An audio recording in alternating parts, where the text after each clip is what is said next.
5ஆம் அதிகாரம் 1-6 வரைக்கும் நாம் முடிஞ்ச வரைக்கும் தியானிப்போம். கர்த்தர் நம்மோடு கூட தொடர்ந்து பேசுவாராக. ஐஸ்வர்யவான்களே கேளுங்கள், உங்கள் மேல் வரும்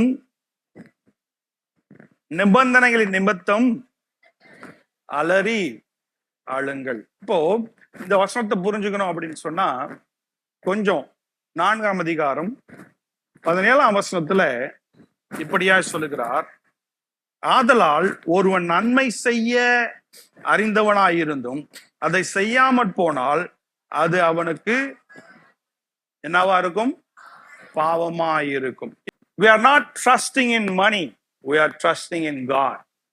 நம்முடைய நம்பிக்கை தேவன் மீது இருக்கிறது. ஆமென். நம்முடைய நம்பிக்கை செல்வத்தின் மீது அல்ல,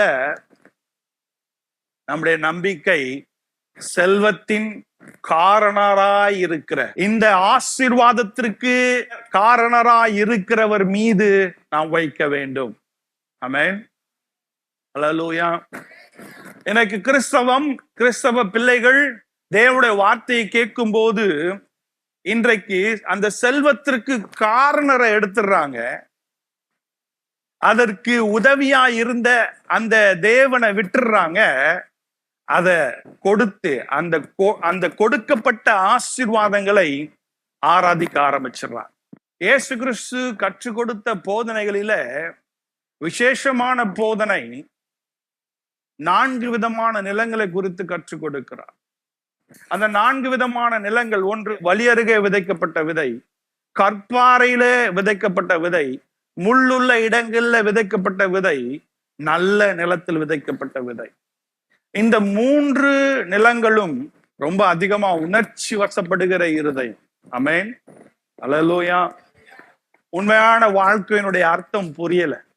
வாழ்க்கையில கேட்டதெல்லாம் கிடைச்சிடும், ஜெபம் பண்ண ஆண்டவர் கொடுத்துடுவார் அப்படின்னு சொல்லி தேவனுடைய வார்த்தையை புரிந்து கொள்ளாமல், தேவனுடைய வார்த்தையில அந்த வேர் ஆழமாய் போகாதிருக்கிற அநேக கிறிஸ்தவ கூட்டங்கள் இன்றைக்கு வளர்ந்து நிற்கிறது. ஆமென். அவர்களுக்கு சோதனை வரும்போது, போராட்டம் வரும்போது, பிரச்சனை வரும்போதுதான் அவருடைய உண்மையான நிறம் தெரியும். அல்லேலூயா. நான் சொல்றது புரியுதுங்களா? அவர்கள் கேட்டது கிடைக்காதிருக்கும் போது, விரும்பினது, வாஞ்சித்து ஆசைப்பட்டு காத்திருந்தது கிடைக்காதிருக்கும் போது, அந்த முகத்தை பார்த்தா தெரியும் அது கர்த்தருக்குள்ள இருக்கிற முகமா இல்ல கர்த்தரை விட்டு தூரமா இருக்கிற முகமான்னு சொல்லி. ஆமென். அப்போ தேவன் இந்த பூமியில ஐஸ்வர்யவான்களை வைத்திருக்கிறார். இந்த ஐஸ்வர்யவான் என்று சொல்லி கேட்கும் போது நீங்க நினைக்கலாம், நான் அந்த பட்டியல்லையே இல்லையே அப்படின்னு சொல்லி நீங்க யோசிக்கலாம். இதை நாம் தொடர்ந்து தியானிக்கும் போது உங்களுக்கு புரிய வரும் நம்ம எந்த கேட்டகரியில இருக்கோம்னு சொல்லி. இப்போ அவர் சொல்றாரு, ஐஸ்வர்யவான்களை கேளுங்கள், உங்கள் மேல் வரும் கஷ்டம், உங்கள் மேல் வரும் வேதனை அது என்னவா மாறும்? அழுகையா இருக்கும் என்று சொல்லி. ஏன் வேதனை, ஏன் அது கஷ்டமா இருக்கும்னு சொல்லி இங்க அவர் சொல்றாருன்னு சொன்னா, 2ஆம் வசனத்துல அவர் சொல்றார், உங்கள் ஐஸ்வர்யம் அழிந்து உங்கள் வஸ்திரங்கள் பொட்டரித்து போயின. ஆமென். பைபிள் ஐஸ்வர்யவான்களுக்கு எதிரி அல்ல. பைபிள் ஐஸ்வர்யவான்களுக்கு, பைபிள் ஐஸ்வர்யன் ஆகாதிருங்கன்னு சொல்லல. பைபிள் சொல்லுதா ஐஸ்வர்யவான்கள் பரலோக ராஜ்யம் போக மாட்டாங்கன்னு? பைபிள் சொல்லல. ஐஸ்வர்யவான்கள் பரலோக ராஜ்யம் போவது கடினம். கொஞ்சம் கவனிங்க, இந்த வார்த்தையெல்லாம் ரொம்ப கவனமா பயன்படுத்தும். ஐஸ்வர்யவான்கள் பரலோகமே போக மாட்டாங்கன்னு சொல்லல. ஐஸ்வர்யவான்கள் பரலோக ராஜ்யம் போவது கடினம் தான் பைபிள் சொல்லியிருக்கு. அப்படித்தானே வாசிக்கிறோம். மத்தேயு எழுதின சுவிசேஷம் 19ஆம் அதிகாரத்திலே ஆண்டவராகிய இயேசு கிறிஸ்து அதை பற்றி நமக்கு சொல்லி கொடுக்கிறார். ஆமென். அப்போ அதுபோல இங்க கர்த்தர் கொடுத்த செல்வத்தை, கர்த்தர் கொடுத்த ஆசீர்வாதத்தை, கர்த்தர் கொடுத்த இந்த உலக ஆசீர்வாதங்களை நாம் சரியாக கர்த்தருக்கு பிரியமாய் பயன்படுத்தாதிருக்கும் போது கஷ்டங்கள், போராட்டங்கள் நம்மை சூழ்ந்து கொள்ளுகிறது என்று சொல்லுகிறார். அவர் சொல்றாரு, உங்கள் ஐஸ்வர்யம் அழிந்து. ஏன் உங்கள் ஐஸ்வர்யம் அழியும்? நம்ம கொடுக்கப்பட்டிருக்கிற ஐஸ்வர்யங்கள் நிரந்தரமானதா? இல்ல. அதுக்கு எக்ஸாம்பிள் அவர் சொல்றாரு, உங்கள் வஸ்திரங்கள் பொட்டரித்து போயின. உங்க வீட்டுல யாருடைய வஸ்திரங்கள்லாம் பொட்டரித்து போயிருக்கு? நீங்க எல்லாம் ஐஸ்வர்யவான்கள் நீங்கல்ல. இப்போ ஒரு 20 வருஷத்துக்கு முன்னாடி நம்ம கிட்ட எத்தனை பேண்ட் சட்டை இருந்துச்சு? நான் கையை காட்டினால சொல்றீங்களா? எத்தனை புடவை இருந்தது? ஒரு புடவை சிஸ்டர் சொல்றாங்க 4 இருந்தது. இப்போ எவ்வளவு இருக்கு? பொட்டரித்து போற வரைக்கும் அது பொட்டரிச்சு போனாலும் பரவாயில்ல, யாருக்கும் கொடுக்க மாட்டேன். இது என் மகன் வாங்கி கொடுத்தான், இது என் வீட்டுக்கார் வாங்கி கொடுத்தாரு, இது என் மருமகன் வாங்கி கொடுத்தான், அப்படி லிஸ்ட் போட்டு வச்சிருக்கோம். இன்னும் கிறிஸ்துமஸுக்கு, இன்னும் நியூ இயருக்கு கிடைக்கல அப்படின்னு சொன்னா கிறிஸ்துமஸே இல்ல, நியூ இயரே இல்ல. ஆமென், அல்லேலூயா. அவர் சொல்றாரு, ஒரு ரூம் இருந்தா கூட அந்த ஒரு ரூம்ல புடவையா அடுக்கி இருக்கு, புடவையா அடுக்கி இருக்கு, பேண்ட் சட்டையா அடுக்கி இருக்கு. அப்ப நீங்க ஏழைகளா ஐஸ்வர்யவான்களா? நான் கேட்கலங்க, பைபிள் இருக்கு. பைபிள் தான் ஐஸ்வர்யவானை பத்தி சொல்லி கொடுக்குது. வஸ்திரங்கள் ஒரு வாரத்துக்கு ஒண்ணு போட்டாலும், ஒரு மாசம் வரைக்கும் போட்டாலும் சுத்தி போடுற அளவுக்கு மிஞ்சி கர்த்தர் ஆசை வச்சிருக்கார். ஆமென், அல்லேலூயா. 3வது வசனம், உங்கள் பொன்னும் வெள்ளியும், சாப்பிடுறோமோ இல்லையோ, வீடு சுத்தமா இருக்கோ இல்லையோ, வீட்டுக்குரிய தேவைகள் இருக்கோ இல்லையோ, ஆனாலும் காதுல, கையில, கழுத்துல, தங்கத்துல ஏதாச்சும் ஒண்ணு போட்டு இருக்கணும். நம்முடைய ஐஸ்வர்யம், நம்ம போட்டிருக்கிற தங்கம், வெள்ளி, விலையேற பெற்ற கற்கள் துருபிடிக்கும். சொல்லுங்க, துருபிடிக்கும். அவன் அல்லேலூயா. அவ்வளவு இன்னும் அழகா யாக்கோபு சொல்றாரு, வரும் துரு மாத்திரம் பிடிக்காதான். அவர் சொல்றாரு பாரு, அந்த துரு நம்ம என்கிட்ட ஒண்ணுமே இல்லையே, ஐயோ ஆண்டவர் கொடுக்கறது ஒண்ணுமே இல்லையே. அதாவது அந்த ஏழை விதவை இருந்தா தெரியுங்களா, அதாவது அடுத்த வேளை சாப்பிட்றதுக்குரிய காசு என்ன பண்ணா ஆண்டவருக்கு விசுவாசத்துல போட்டா. அந்த மாதிரி இங்க யாராச்சும் இருக்கீங்களா? அடுத்த வேளை சாப்பிட்றது கூட வழி இல்லாம நெஞ்ச நிமித்து சொல்லாமா, கர்த்தர் என்னை ஆசீர்வதிச்சிருக்காரு? சத்தமா சொல்லுங்களேன், கர்த்தர் என்னை ஆசீர்வதித்து வச்சிருக்கார். ஆமென். டெய்லி 3 வேளை பிரியாணி சாப்பிடுற கேஸ் எல்லாம் இருக்கு. எப்படி? டெய்லி 3 வேளை பிரியாணி சாப்பிடுற கேஸ் தப்பில்ல, பொறாமப்படல. நீங்க உங்களை ஏழையான கேட்டகரியில வச்சுக்காதீங்க. கர்த்தர் உங்களை ஆசீர்வாதமா வச்சிருக்காரு அப்படின்றத பைபிள் சொல்லுது, அப்படின்றத உங்களுக்கு நான் விளக்கி சொல்றேன். ஆமென், அல்லேலூயா. அப்போ ஒருவேளை நீங்க இல்லாத மாதிரி நடிச்சா பைபிள் சொல்லுது, அந்த துருப்பிடித்து இருக்கிற அந்த துரு உங்களுக்கு விரோதமாய் சாட்சி சொல்லும். ஆமென், அல்லேலூயா. பைபிள்ல இருக்கிறதெல்லாம் நம்ம மாத்த முடியாது. மத்தவங்களுக்கு இல்லாத மாதிரி நடிக்கலாம், பீரோலையே பூட்டி பூட்டி வச்சுக்கலாம். அது ஒரு வேளை துரு பிடிச்சிச்சுன்னா, இப்ப இல்லைனாலும் எப்ப இருக்கோ ஆண்டோடைய வருகையில என்ன பண்ணும்? பைபிள் சொல்லு, உங்களுக்கு விரோதமாய் எனக்கு விரோதமாய் சாட்சி சொல்லும் என்று சொல்லி வேதம் நமக்கு சொல்லுகிறது. ஆமென், அல்லேலூயா. அதோட விட்டுட்டா பரவாயில்ல. ஐயோ, யாக்கோபு இருக்காரு பாருங்க, அவைகள் உள்ள துரு உங்களுக்கு விரோதமாக சாட்சியாயிருந்து அக்கினியை போல உங்கள் மாம்சத்தை தின்னும். கடைசி நாட்கள்ல பொக்கிஷத்தை. ஆமென். சோ ஒவ்வொன்னா பாத்தீங்க அப்படின்னு சொன்னா, இந்த ஐஸ்வர்யனுடைய வாழ்க்கை எப்படி இருக்கு, அவன் எதை தேடி போகிறான், எதை நாடுகிறான். அப்போ முதல் பாயிண்ட் என்ன அப்படின்னு சொன்னா, greedy and selfish. பொருள் ஆசை, சுயநலம் என்ன சொல்லும்னு சொன்னா, இது என்னது, இது என்னுடையது, என் பலன், என் சுகம், என் ஞானம், என் படிப்பு எனக்கு இந்த ஆசீர்வாதத்தை கொடுத்தது, ஆகவே இது என்னுடையது. இப்ப இருக்க பிள்ளைங்கிட்ட கேளுங்களேன், ஏமா இப்படி பண்ற, இதெல்லாம் நல்லது இல்லம்மா, நான் சம்பாதிக்கிறேன், நான் கஷ்டப்படுறேன், உங்களுக்கு என்ன, உங்களுக்கு நான் சம்பாதித்தேன், என் படிப்பினாலே ஞானத்தினாலே நான் சம்பாதித்தேன் சொல்ற அநேக கிறிஸ்தவர்கள் இருக்கிறார்கள். பைபிள்ல பாக்குறோம், நிறைய பணக்காரர்களும் கர்த்தருக்கு பயந்து, போவாஸ், ரூத், போவாஸ் ஞாபகம் இருக்கா, கஷ்டப்படுகிற ரூத்துக்கு என்ன பண்ணா, உதவி செய்தான். அரிமத்தியா ஊரானா இருக்கிற யோசேப்பு இயேசு கிறிஸ்துவுக்காக என்ன பண்ணாரு, கல்லறையை கொடுத்தான். ஆமென். லீதியாள், இதெல்லாம் கேட்க மாட்டீங்கல்ல, லீதியாள் அப்போஸ்தலர் புஸ்தகத்துல மொத சபைகள் கட்டப்படல, வீடுதான் சபையா இருந்துச்சு, வீடுதான் சபையா இருந்துச்சு. அப்ப லீதியாள், அவளுக்கு பெரிய வீடு இருந்துச்சு, அதை என்ன பண்ண, திறந்து கொடுத்து சபையா மாத்திருங்க. ஆமென், அல்லேலூயா. அப்போ பணம் வைத்திருந்த பணக்காரர்களா இருந்தவர்களும் கர்த்தருடைய நாமத்துக்கு என்று கிரியை செய்த அநேகர் இருக்கிறார்கள். அல்லேலூயா. இப்படியாக இந்த வசனம் நமக்கு சொல்லி இருக்கு,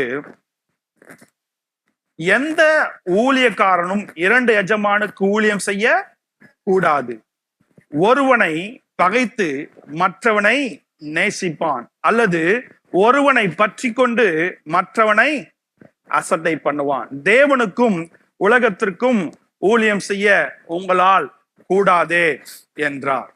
ஆமென். கொஞ்சம் கவனிங்க.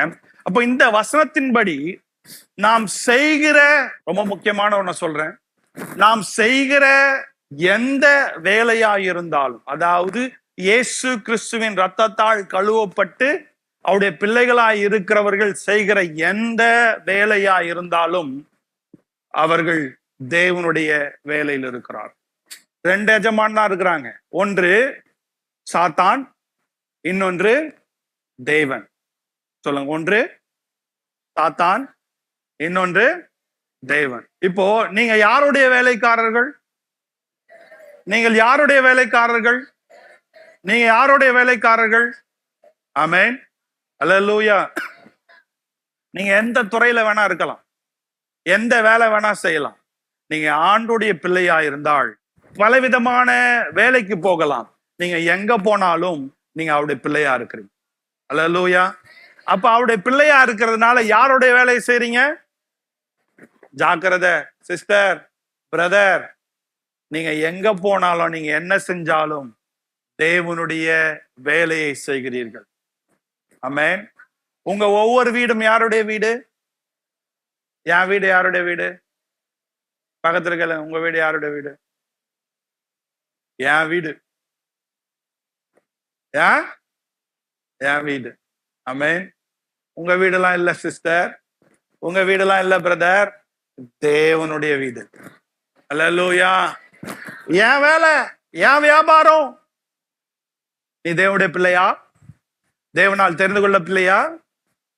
உன் வேலை இல்ல, நீ செய்யற வேலையே தேவனுடைய வேலை. ஆமென், அல்லேலூயா. அப்ப தேவனுடைய வேலையை நான் செய்யும் போது எவ்வளவு கவனமாய் செய்ய வேண்டும்.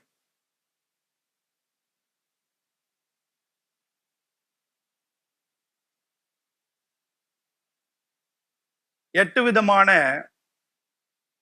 சுயநலம் நிறைஞ்ச, பொருளாசை நிறைஞ்ச, என்னுடையது என்று சொல்லுகிற,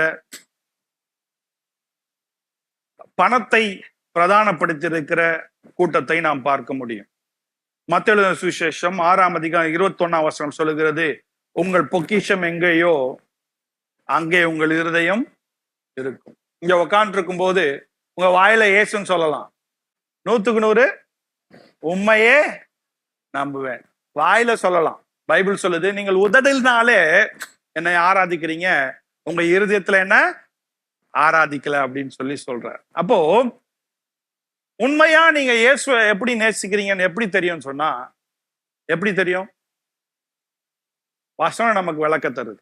உங்கள் பொக்கிஷம் எங்கே இருக்கிறதோ அங்கே உங்கள் இருதயம். இப்போ ஒரு டெஸ்ட், இங்க உக்காந்துட்டு இருக்கும் போது வசனத்தை கேட்கும் போது உங்க இருதயம் எங்க இருக்கு? என் புள்ள ஊர்ல இருக்கான், எங்க ஊர்ல கஷ்டப்படுறான். பொக்கிஷம் எங்க இருக்கு? உங்க பொக்கிஷம் யாரு? உங்க புள்ள, உங்க புள்ள, உங்க பேர பிள்ளை, உங்க பொண்ணு, உங்க பையன். வாயில சொல்லலாம், தேவன் தான் பொக்கிஷம். ஆமென், அல்லேலூயா. ஒருவேளை இங்க உட்காந்து இருக்கும் போது உங்க மூளையில போய் வீட்டுக்கு போய் போற வழியிலேயே ஒரு இறைச்சி கடையில நின்று செம்மையா போன்லெஸ் சிக்கனை வாங்கி உக்காந்துட்டு இருக்கும் போதே நல்ல கார சாரமா போட்டு ஒரு சிக்கன் 65 நல்ல காரசாரம் ஒரு ரசம் வச்சு அப்படியே ஒரு லிஸ்டே என்ன பண்ணலாம்? அப்போ உன் பொக்கிஷன் அது. பைபிள் இருக்கு, போஜன பிரியர். என்னது?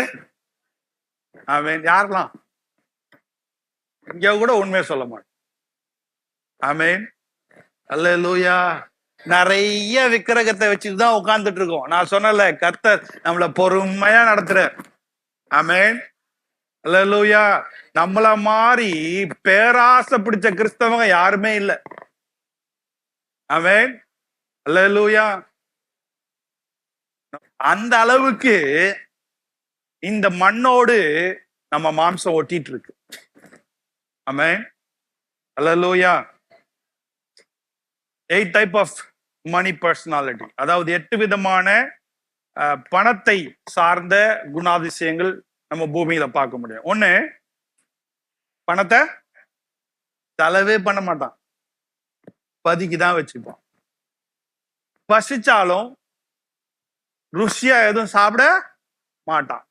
வாழும்போது ருசியா சாப்பிட மாட்டான். அவன் நோக்கம்லாம் பதுக்கிறது, நோக்கம்லாம் பதுக்கிறது. என்னத்த? பணத்தையும் செல்வத்தையும் பதுக்கி வச்சுக்கிறது. ஒரு ஆசைப்பட்ட ஒரு ட்ரெஸ்ஸை வாங்கி போட மாட்டான். மனைவி ஆசைப்படுறத கூட வாங்கி கொடுக்க மாட்டான். பிள்ளைங்க ஆசைப்படுறத கூட வாங்கி கொடுமா. இதெல்லாம் ஆடம்பர செலவு. எப்படி? ஆடம்பர செலவு. ஆனா அந்த பணத்தை என்ன பண்ணுவான்? பதுக்குவான். இன்னொன்னு செலவு பண்ணுவான். இன்னொன்னு செலவு பண்ணுவான். அதாவது வருமானம் வர்றது 1000 ரூபானா இவர் 1500 ரூபாய் செலவு பண்ணுவார். எப்படி? பதுக்கிறவனும் பிரச்சனைனா செலவு பண்றவனும் பிரச்சனை தானே. ஆமென். 1000 ரூபாய் வருதுன்னா 800 ரூபாய் செலவு பண்ணா பரவாயில்ல, இவர் 1500 ரூபாய் செலவு பண்ணும். எப்படி? எங்க 500 ரூபாய் வந்துச்சு? கடன் வாங்கினாராம். செலவாளி யாரு? செலவாளி. பதுக்குறான், செலவு பண்றான். இதுலயே டைம் போயிடும். ஜஸ்ட் சின்ன ஒரு எடுத்துக்காட்டுக்கு தான் இதை நான் உங்களுக்கு சொல்றேன்.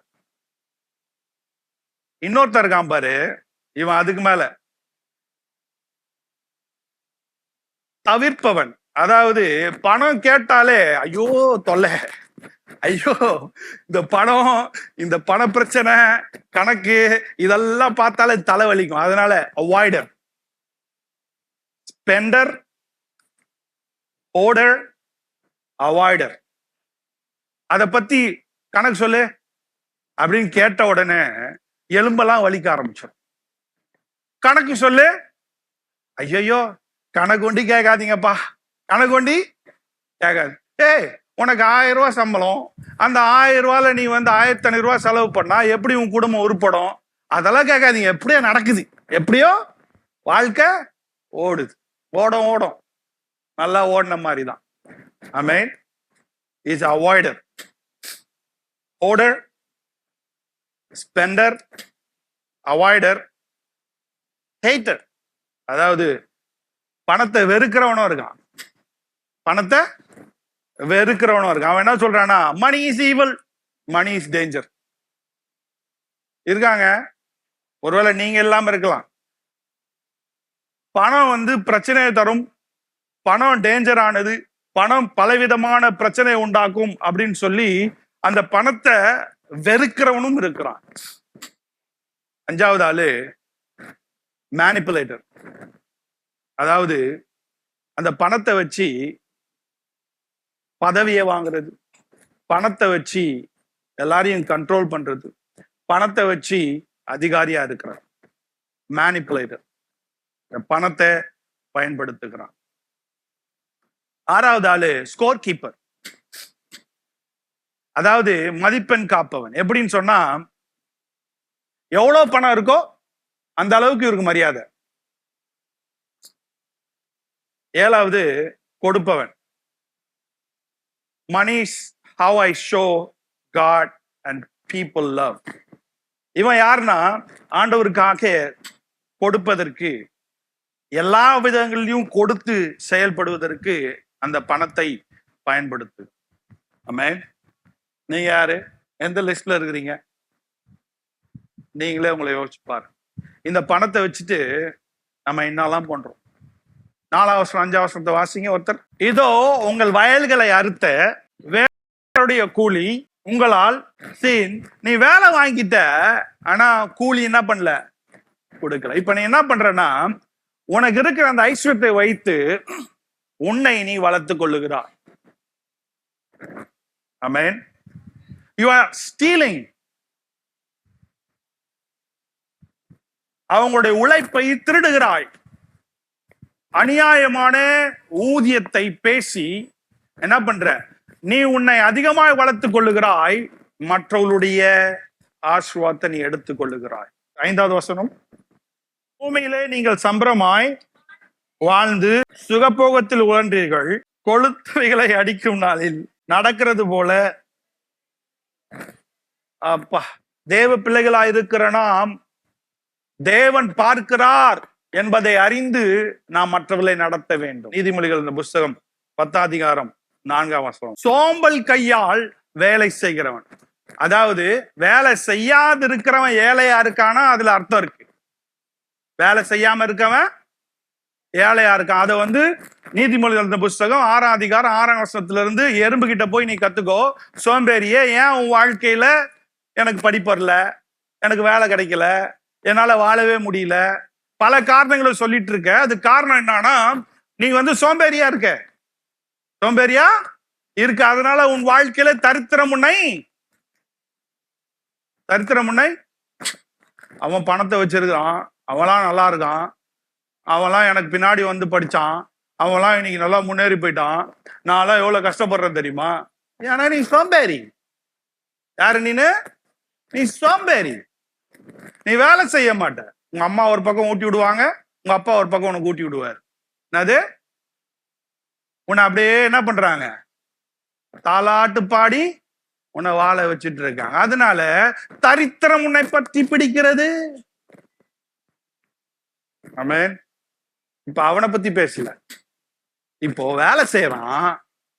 ஆனா அந்த கையில வேலை செய்யறது எப்படின்னா, அதாவது அந்த வருஷத்துக்கு போயிடுப்பா. 10வது அதிகாரம் 4வது வசனம். சோம்பல் கையால் வேலை செய்கிறோம். பார்த்துருக்கீங்களா? ஒரு பொருள் எடுத்து போறதுக்கு எவ்வளவு நேரம் ஆகும்? ஒரு பொருளை எடுத்து ஒரு கவர்ல போறதுக்கு எவ்வளவு நேரம் ஆகும்? இங்க ஒரு போனை வச்சுப்பாரு, வேலை செய்யற இடம். ஓனர் வந்தா உடனே போய் வேலை செய்யறது, ஓனர் வந்தா உடனே போய் வேலை செய்யறது. நீ உன் வாழ்க்கை அப்படிதான் இருக்கும். உன் வாழ்க்கை அப்படிதான் இருக்கும். எனக்கு ஓனர் யார் தெரியுமா? நான் எப்ப வேலை செய்யும் போதும் மேல இருந்து ஒருத்தர் நான் பார்த்துட்டே இருக்கேன். அல்லேலூயா. What is mine? It belongs to him. என்னுடையதெல்லாம் தேவனுடையது. கடைசியா சொல்லி முடிச்சிடறேன். என்னுடையதெல்லாம் தேவனுடையது. முதல்ல நான் சொன்னேன், இட்ஸ் மைன், இட்ஸ் மைன். என்னுடையது எல்லாம் என்னுடையது, உன்னுடையதெல்லாம் என்னுடையது. அநியாயமா சம்பாதிச்சு என்ன பண்றேன், பறிச்சுக்கிறேன். கடைசியா கரெக்டான ஐஸ்வர்யவான் யோசிக்கிறது என்னன்னா, everything what I have belongs to you. நான் வச்சிருக்கிற எல்லாமே எனக்குரியதல்ல, ஒருவேளை நான் சொந்த வீட்டுல இருக்கலாம், சொந்த கார் வச்சிருக்கலாம், எனக்கு பிள்ளைகளை கொடுத்திருக்கலாம், எனக்கு நல்ல வசதியை கொடுத்திருக்கலாம். இவைகள் எல்லாம் நான் பாஸ் இல்ல, எனக்கு மேல ஒரு பாஸ் இருக்க. நான் ஓனர் அல்ல, நான் ஓனர் அல்ல. மீண்டும் சொல்லுகிறேன், நான் ஓனர் அல்ல. பீத்து தெரியாதீங்க, நான் ஓனர் அல்ல, தேவனே எல்லாத்துக்கும் ஓனரா இருக்கார். I'm just a manager. Amen. Hallelujah. தேவன் என்னை நடத்துகிறார், தேவன் என்னை ஆசீர்வதிக்கிறார். அது ஒருவேளை புரியலன்னா இந்த வசனத்தை வாசிங்க. யாக்கோபு நிருபம் 1:16-17 என் பிரியமான சகோதரனே, மோசம் போகாதிருங்கள் அப்படின்னு சொல்லிட்டு அவர் சொல்றாரு, நன்மையான எந்த ஈவும் பூர்ணமான எந்த வரமும் பரத்திலிருந்து உண்டாகி சோதிகளின் பிதாவினிடத்திலிருந்து இறங்கி வருகிறது. அவிடத்தில் யாதொரு மாறுதலும் யாதொரு எங்க இருந்து வருது? உங்க வாழ்க்கையில வந்த நன்மை எல்லாம் யாருக்கிட்ட இருந்து வருது? சொல்லுங்களேன், யாருக்கிட்ட இருந்து வருது? தேவனிடத்திலிருந்து வருகிறது. ஆமென். அல்லேலூயா. அப்ப தேவனிடத்தில் வருகிறதுனால I have to be a steward. நான் ஓனர் இல்ல, அப்போ நான் பொறுப்புள்ளவனாய், தேவன் கொடுத்திருக்கிறதை பொறுப்புள்ளவனாய் நான் செயல்பட வேண்டும். பிளான் பண்ணி வாழ்ற வாழ்க்கை பிளான் பண்ணணும்னு பைபிள் சொல்லுது. ஆனா பிளானே வாழ்க்கையா இருந்தா அங்க ஃபெய்த் எங்க வரும்? ஆமென். நான் பார்க்கல, ஆனாலும் கர்த்தர் செய்வார் அப்படின்னு நம்புறதுதான் விசுவாசம். அல்லேலூயா. அப்போ நான் ஆண்டவருக்கு என்ன பண்ணும்? தாராளமாய் கொடுக்கணும். சபைக்கு தாராளமாய் கொடுக்கணும். நீங்க போற சபைக்கு தாராளமாய் கொடுக்கணும். ஆமென். அதுக்குரிய எல்லா ஆசீர்வாதங்களும் நம்ம அனுபவிக்கிறோம். எப்பயுமே நம்ம கொடுக்கறத பத்தி பேசுற சபை இல்லை, ஆனால் கொடுக்கறதுல ஆசீர்வாதம் இருக்குன்றத சத்தியன்றதை நீங்க தெரிந்து கொள்ள வேண்டும். Spend wisely. எடுத்த உடனே சம்பாதிச்ச உடனே என்ன பண்ணாதீங்க? செலவு பண்ணாதீங்க, அது தப்பு. வேதத்தின்படி தப்பு. Give generously to God. எல்லாம் எல்லாத்தையும் செலவு பண்ணி முடிச்சு கடைசியில ஆண்டவர் கொடுக்கிறது தொடச்சி போட்டு கொடுக்குறோம் பாரு, அந்த மாதிரி வேணாம். அந்த மாதிரி வேணாம். ஆமென். அல்லேலூயா. Spend wisely. Earn honestly. Give generously. Spend wisely. ஞானமா செலவு பண்ணுங்க. பக்கத்துல சொல்லுங்க, ஞானமா. உங்களது இல்ல, சொல்ல ஐஸ்வர்யம் உங்களது இல்ல, தேவன் கொடுத்திருக்கார். அந்த நீங்க போட்டிருக்கிற தங்கத்துல இருக்க துருவு சாட்சி சொல்ல போகுது. அதை நீ சுயநலமா பயன்படுத்தா, நீ சொல்லுவ எனக்கு சுயநலமே இல்லை, நான் சம்பாதிக்கவே இல்லை, காசே இல்லை, நான் கஷ்டப்பட்டேன், எனக்கு ஒண்ணுமே இல்லை அப்படின்னா உங்க வீட்டுல இருக்கிற பொட்டரிச்சிருக்கிற அந்த வஸ்திரம் இயேசு கிறிஸ்து வருகையில சொல்லும், இவன் எல்லாத்தையும் வச்சு இவனுக்காகவே வச்சுக்கிட்டான் அப்படின்றத அது சாட்சி சொல்லும். ஆமென். அல்லேலூயா. Earn honestly, give generously, spend wisely, then invest carefully. கடைசியா சேர்த்து வைக்க வேணான்னு பைபிள் சொல்லல. பைபிள்னா சொல்ல சேர்த்து வைக்க வேணான்னு சொல்லல, பைபிள் சொல்லி இருக்கு. You have to be careful. எவ்வளவு பதுக்கி வைக்காத. ஆமென். அல்லேலூயா. Because it's all belongs to God. இவைகள் எல்லாம் தேவனுக்கு சொந்தமானவைகள். தேவன் இதை நம் வாழ்க்கையிலே கொடுத்திருக்கிறார். ஆமென்.